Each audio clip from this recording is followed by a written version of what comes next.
In the early 1990s, in the seaside town of Port Elizabeth, South African serial killer Stuart Vulcan hunted. Unusually, he murdered individuals from two distinct groups, both female prostitutes and young boys. He would even go on to kill his own daughter. He terrorized the city, transitioning out of the oppressive apartheid system, displaying dark urges that would be experienced only by an unlucky few, those who had the misfortune to cross the path of the killer, known as Boetie Boer.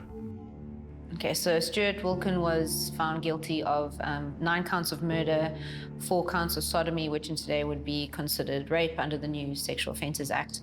And he also committed necrophilia as well as cannibalism. So he kind of encompassed all the worst of the worst of serial murder offenders. Vulcan killed from 1990 until he was arrested in January of 1997. He was active in Port Elizabeth, in the Eastern Cape province of South Africa. But what happened in Vulcan's life that led him to become a serial killer? So he was essentially abandoned by his mother, and then was taken in by a family who the father was particularly abusive. Actually, from all accounts, it sounded extremely abusive, to the point where I think it was a neighbor or someone who saw what was going on, then decided to take him in. And from there was continuous trouble and dysfunction, I think, that occurred to him, as well as how he also behaved growing up. What you find in Stuart Vulcan's case is there is a combination of physical and emotional abuse, query sexual abuse, but I think it does stand to reason that the more diverse the types of abuse, the more likely it is that will damage a child severely. So what happens is that often in cases of abuse, and when you're getting burnt with a cigarette, made to eat the dog food, as Stuart Vulcan claimed, it's because in that situation, because of his age, and perhaps a protectiveness over his sister, we're not sure what the dynamics there were, he almost feels compelled to survive in that environment, which means tolerating whatever he's subjected to, because his belief is that if he doesn't, that will, he will be on the streets and won't be able to survive. His survival will be compromised. But what also happens is that psychologically, he begins to believe that he has to rely on these people to survive psychologically. And what you do find in victims of abuse is that in order to tolerate that kind of situation, they will believe that they are to blame in some way for the abuse, and that the abusers are good and actually mean well. So it sort of twists and skews one's perception of the worlds and behaviors. And that would have left him feeling very bad about himself, very low self-esteem, feeling shamed and humiliated, and very bad fundamentally. What abuse also does is it really evokes tremendous rage in the victim of abuse, but there's often limited or no opportunities to express that rage towards one's abuser. So that either gets suppressed and builds up, or has to be expressed in alternative channels. Having been abandoned as a child and suffering terrible abuse at the hands of adults, it is no surprise that the young Vulcan would suffer lasting psychological effects. His early life, including alleged sexual abuse, would shape his personality and ultimately influence his supremely antisocial behavior. Dark fantasies were indeed ignited in the mind of a young man on the fringes of society. But could Vulcan blame his horrific crimes on the horrors of his youth? I'm sure it led to a lot of pathological and dysfunctional thinking, and would have definitely created a lot of trauma. But did that lead him to killing people? No, I don't think we can necessarily say that, especially because there are many other people who go through horrific circumstances and incidents and don't end up committing such acts and violent crimes and that sort of thing. So we can't say he became a serial murder offender because he was abused. I think that would have definitely had an impact on him, but doesn't necessarily mean, he may have been raised with his biological family and may have still turned out this way as well. So I don't think we can blame it on his abuse. I think when someone like Stuart Wilkin then enters adolescence, where developmentally the normal tasks are to establish identity, to consolidate peer relationships, and to start exploring one's sexuality, he would have carried in all the remnants of his earlier childhood into that phase. So he would have come in feeling inadequate. He would have come in feeling very shameful about who he was, and that may have made him very vulnerable to being bullied by his peers, because they would have recognized that, or he would have behaved in a way that would have indicated that he was an easy target. If one is sexually abused at a young age, and with Stuart Wilkin, in terms of how he describes having been sexually abused, what that does is it does evoke considerable shame and a sense of badness. Because again, if this happens when one is a child, one believes that they were responsible in some way for what happened, especially if the abuser is in a position of power or authority. Stuart Wilkin, you spoke about a pastor doing it, and might have been quite well regarded in the community. So one feels one cannot disclose. So one feels alone, ashamed, and it sort of compounds a sense of sort of internal being really bad in some way. What it also does then in terms of development of sexuality is that this then becomes precocious. So sex also becomes associated with being exploitative, ambivalence around sex, because frequently victims of abuse may even enjoy the sexual act because of the physical pleasure, but it's invasive and intrusive in some way. So in that sense, sex becomes framed in that way for the individual, for the victim of abuse, and they will carry that through into their relationships in adulthood. But what it can also become is a means by which they regulate their emotions. So sex becomes an outlet, sex becomes a way of expressing anger, a way of overcoming the humiliation, so it can get confounded in that way as well.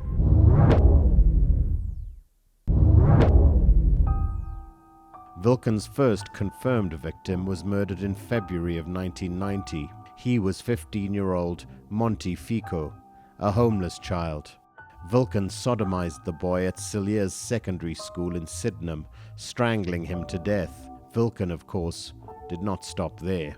Having now enacted one of his fantasies, what would continue to motivate him to kill? And why did he seek out the young boys, and also, later, female sex workers? The fact that Stuart Wilkin's first victim is a 16-year-old male would speak to some of the dynamics that we've discussed in understanding him. So first of all, when serial killers or murderers look to choose their victims, it's really about vulnerability, desirability, and availability. So if we look at a 16-year-old, they would, given the age difference, that would have made this person vulnerable. They may have been quite suggestible or trusting. So there may have been availability to it, but so from that point of view, it's almost a very pragmatic approach by Stuart Wilkin, where he can overpower this person easily. But why a male is really, and a child, literally, is because I think in some way, part of this is envy. So there may have been a sense of him wanting to destroy that which he was deprived of, which may have been innocence, opportunity, whatever he projected onto that victim. And then to sort of say that it was an attempt to attack God, so to speak, because God had deserted him in his hour of need, is interesting, because you do find serial killers can murder from ideological perspectives. And as we see with serial killers is a repetitive cycle where the impetus to carry on doing this, because you can never really achieve that which you set out to do, which is to ultimately avenge and take vengeance out on your original. Because I know that he also would say certain things like I think he told his victims, some of the young male victims, that he will be the one to kind of introduce them to it so that they don't, or he also murdered them to take them away from the suffering and the pain that he went through. And then in terms of the sex workers, it's interesting because I think that he also referred to as his biological mother as, he used a more sort of crude term, but as a sex worker because who leaves her children like that? And then he also attributed his ex-wife to being a sex worker and how she would be, being promiscuous, and that could maybe be how we could not make sense, but maybe understand where the two different sort of dynamics come from, or two different target victimologies come from. With Stuart Wilkin, his fantasy was largely predicated on rage. So it was really about having power over and inflicting pain and damage on his victim. Yes, there was a sexual aspect, but it wasn't his predominant motivation. He may have got gratification and sexual release, especially if he felt quite inadequate in that area based on his past experiences. So he was able to enact that, but largely it was really about his immense rage towards women, and according to his account, it was largely directed at his mother who had abandoned him. But I imagine he'd had many women in his life who had failed him, and we don't know of experiences, perhaps in his adolescence, where some of his bullying did involve rejection by females. Wilkin killed 5 adolescent children. His modus operandi included strangulation during sexual intercourse, a very personal and intimate display of power. He later claimed that he was saving his victims from going through the abuse that he went through as a child. But why did Wilkin kill his own daughter, who he proclaimed to love? How did he justify this ultimate act of betrayal? So that was particularly fascinating because of the way that you could see how he, in his distorted and dysfunctional thinking, how he justified what he'd done. The fact that he said that he checked to see that if she had been sexually assaulted or raped. I mean, obviously there's so many questions as to how that is in any way appropriate to be doing, and then how he justified saying that he didn't want her to go through the same things that he went through, and he wanted to take her out of sort of pain and suffering.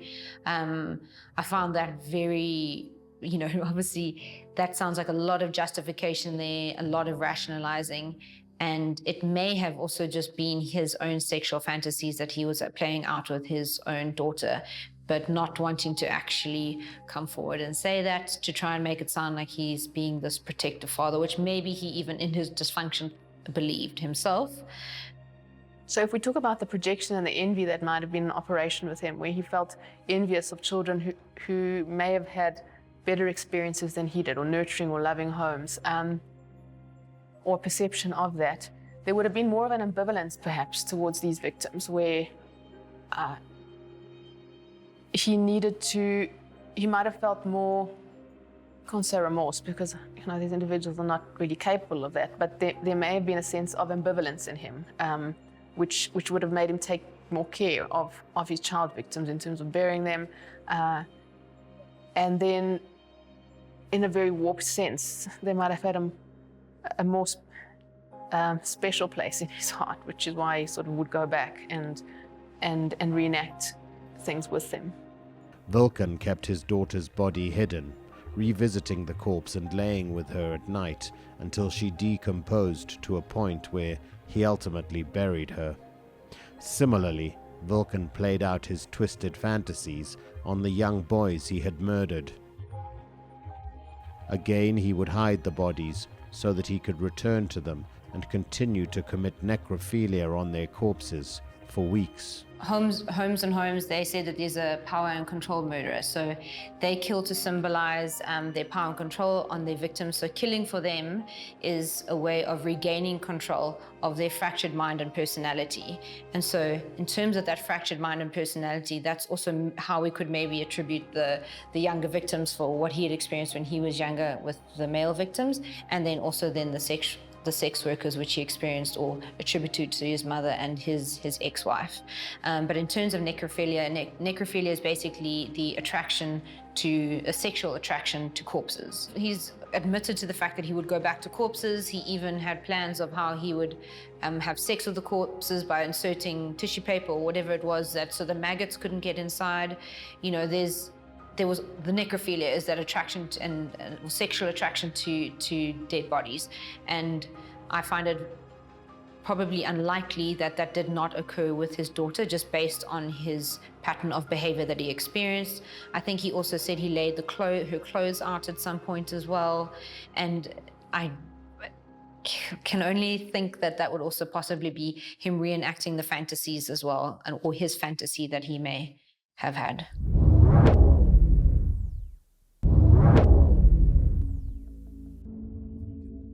Wilken was, and still is, one of the most complicated serial killers South Africa has seen. His victim types included young boys, female prostitutes, and even his own daughter. Wilken did not only sodomize and kill his victims. His perverse urges led him to become a necrophiliac, and in one case, he cannibalized parts of his female victims' sexual organs. In terms of cannibalism, with certain serial murderers, there is that element. Now, some of it might be as part of a psychotic process, but in Stuart Wilken's case, that doesn't seem to have been the case with him. But it's really about trying to defile the body sometimes, in terms of humiliating the victim even further in death. But it can be around really almost a primitive urge to incorporate that victim in some way, to take them in, and to deprive them really of the ultimate power or that they might have had in life. Cannibalism is also known as anthropophagy, which is the eating of human flesh. So to my knowledge, he only ate one victim's flesh, and I think that was more out of a sort of a curiosity, like, what does it taste like? And maybe it was also part of the mutilation that he also did as well. But to my knowledge, I don't think he committed it after that. So that was maybe, excuse the pun, a taste of it, and then he figured out that wasn't really for him. Wilken had a very fractured past with a high degree of anger and rage evident in his crimes. He showed no remorse during his capture and trial, even proclaiming that he had been saving his victims from their troubled lives. Wilken played the role of victim and killer very well. Certainly a psychopath, Wilken's acts displayed a complex array of psychological issues. Sure, I think Stuart Wilken as a murderer is similar to who Stuart Wilken was as a man in many ways, and it was a composite of his experiences along the way. I think Stuart Wilken felt deeply inadequate, did not have a clearly defined sense of self. So I think he was quite fragmented in different ways, and that we do find in victims of sort of early chronic developmental trauma, and was enacting these in different ways in the way that he killed. And I think once he started to get attention, it was what he'd been seeking his whole life, really, an acknowledgement for potency in some way, even if it was in this extreme way. But I also think that he,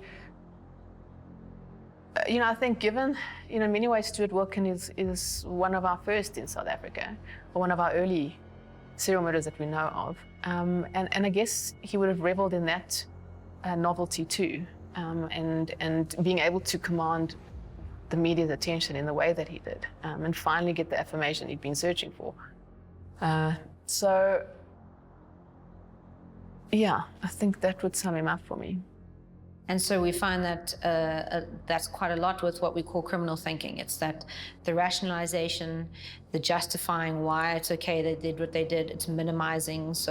And that's sort of an aspect as to, I think, what Stuart Wilken did, especially with his daughter, minimizing. It was like he was looking after her. It was, him distancing maybe the actual true nature of his intentions and motivations with that crime.